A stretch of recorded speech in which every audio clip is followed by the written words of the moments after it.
జోగులాంబ గద్వాల జిల్లా గద్వాల పట్టణంలోని డీకే బంగ్లాలో బీజేపీ జాతీయ ఉపాధ్యక్షురాలు మహబూబ్ నగర్ ఎంపీ డీకే అరుణ ప్రెస్ మీట్ నిర్వహించారు. ఈ సందర్భంగా ఆమె మాట్లాడుతూ వికసిత్ భారత్ లక్ష్యంతో కేంద్ర ప్రభుత్వం ఉపాధి హామీ పథకంలో సంస్కరణలు తీసుకొచ్చిందని చెప్పారు.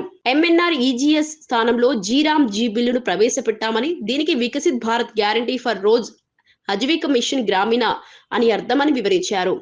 వ్యవసాయ పనుల సమయంలో కూలీల కొరత లేకుండా 60 రోజుల హాలిడే వెసులుబాటు కల్పించారని, వేతనాలు పెంచే దిశగా చర్యలు తీసుకున్నారని చెప్పారు.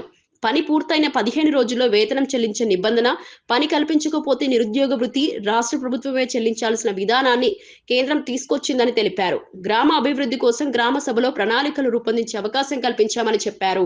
ఈరోజు గౌరవిస్తూనే ఆ రామ్ అనేటటువంటి పదాలు దాంట్లో వచ్చినాయి.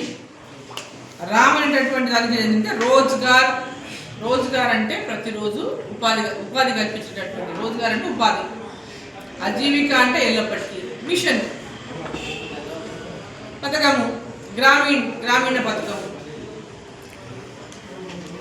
So guarantee for Rozgar Ajeevika mission Gramin, Viksit Bharat అనేటటువంటిది ఒక లక్ష్యం. భారతదేశం యొక్క లక్ష్యం ఇవాళ వికసిత్ భారత్. అదే లక్ష్యంతో ఈరోజు తెలంగాణ ముఖ్యమంత్రి కూడా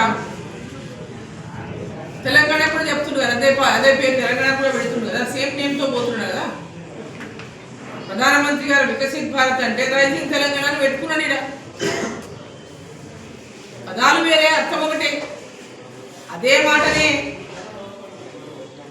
అదే పదాలనే ఉపయోగించుకుంటున్నారు.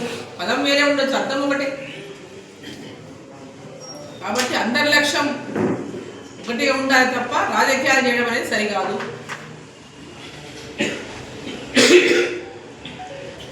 ఈ లక్ష్యాన్ని